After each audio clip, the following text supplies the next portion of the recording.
انا نعطيك نقول لك حاجه. مجدي سمير ماجي اللي الناس تعرفه مخرج. ماجي رابور كبير وعنده كاسيتات وعنده غنايات برشا وكان يخدم موزيك. هاي مثلا هذه حاجه برشا عباد ما تعرفهاش. وكان موجود في الموت، كان يرابي بالكدا وعنده برشا تراكات وكان يخدم موزيكا مش نورمال. يعني الناس كانت تمس في الفروتي لوبس وبرشا عباد برشا عباد برشا. ساعة انا كي بديت على فكره فما بيريود مع انا بديت سولو قلت لك في العوام هذوكا. اما من بعد انا راني وليت في جروب. انا وقتها كنت في جروب اسمه جانكستا وانت جي 1.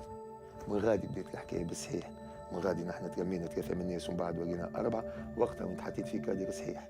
وقتها وين الجروب خدم ولينا نطلعوا بارتو في الكونسيرت الكل موجودين. تونس الكيف مستير بارتو. وقبل الكونسيرت اكثر مش كيما تو. فهمت تو الناس اللي عندها فلوس هي تنظم. قبل نحن حتى 3 رابورات 4 جروبات وزوز رابورات سولوات. العباد تلم وتاخذ صاله بالفلوس وتعمل كونسير وتعبي. وكانت فما موفمون تاع راب.